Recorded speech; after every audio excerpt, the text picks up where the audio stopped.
Hey man, shee! What is up guys? Welcome to another video. This video is about air dribble. Now in this video I'm going to teach you how to air dribble from the ground. Now for the guys who cannot perform air roll, don't worry. In this video I'll be teaching you how to air dribble without using air roll. Now if you can use air roll, I highly recommend that because you have so much more control. But don't worry guys, I'll be teaching you just the basic air dribble from the ground. But before we get started though, I wanted to quickly thank you guys for the amazing support on my first video. It was my very first video on this channel and it got like almost 1,000 views, so I'm really thankful for that guys.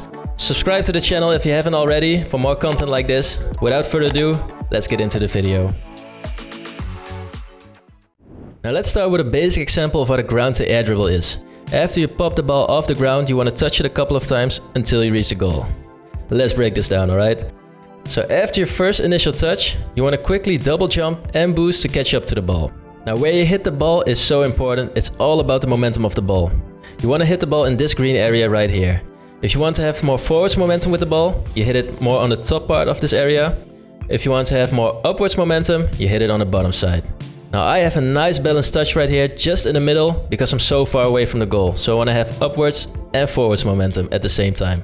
Now notice as I move on to my second touch how I feather my boost. It's so important that you feather your boost because if you don't feather your boost and you hold your boost down, you will have too much momentum and you will push the ball away from you. At this point right here, I still want to have a balanced touch because I'm not quite there at the goal yet. And on my last touch right here, I just got to push it forward, so that's why I'm more on the upside of the green area.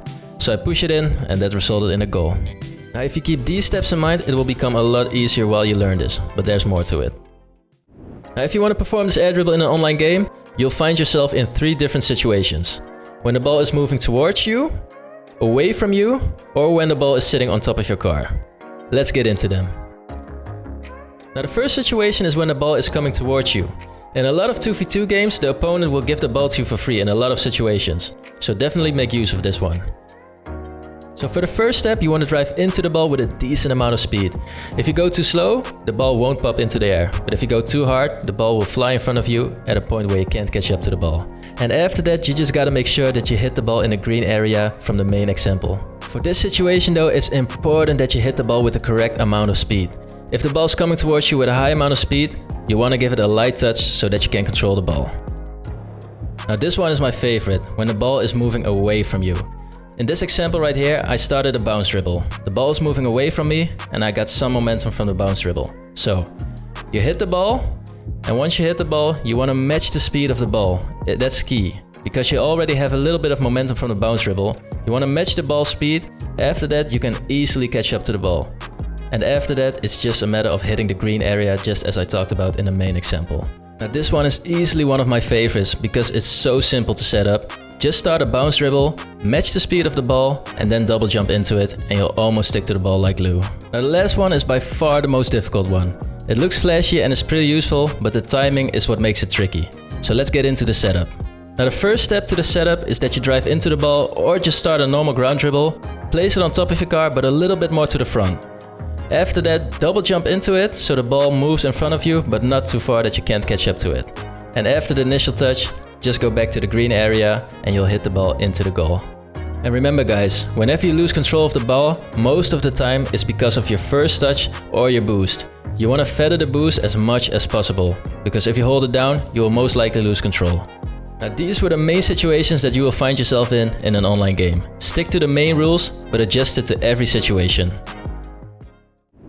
Now I know what you guys are thinking, it's easier said than done. But hey, I've learned this air dribble myself and I've ran into a lot of mistakes myself. So here are the main mistakes that I've ran into. Now the first one is when your car has too much forward momentum and you hit the ball on the bottom side of the green area. As you can see right here, I hit the ball on the bottom side of the green area that we talked about in the first example, and my car has so much forward momentum that I go and lose control of the ball. Now with the second mistake, we have too much forward momentum and not enough upwards momentum. As you can see in this example, I popped the ball but not high enough. I end up hitting it in the top part of the green area, and that's why I lose control, because we have too much forward momentum and no upwards momentum at all. Now in this final main mistake is when you drop the ball on top of your car, you pop it into the air but you lose control because of too much upwards momentum. As you can see in this example, I dribble the ball, I double jump into the air, but I pop it too high and I have no forwards momentum at all and too much upwards momentum. So these were the main mistakes that I have seen when performing an air dribble. Don't get discouraged whenever you try to learn the air dribble. I've been through all of these mistakes, but I promise you guys, with time, you will get better. Now these were all the tips that I could give you for the air dribble. Go ahead, play some free play and practice this in an online game as well so you can get used to all kind of situations. I highly recommend you play this in ones. You can also learn the air dribble in twos, but I think threes, you don't have enough space to perform the air dribble, so I would stick with ones and twos. Just keep in mind that it will take some time, but once you get used to it and you get consistent with the skill, this will become so useful for you guys. And here I got a last little bonus tip for you guys. Make sure you got the right camera settings. And I think I just made a video about that, so go ahead, check that video out. Let's get that video to 1K views, alright? Now go ahead, play some Rocket League. If you like this video, subscribe to the channel. Dominate them with your new skill, ground to air dribble. I hope you guys learned a lot from this tutorial. I had fun making this video and I hope to see you guys in my next video. I am not going to hold you guys any longer. I'll see you next time.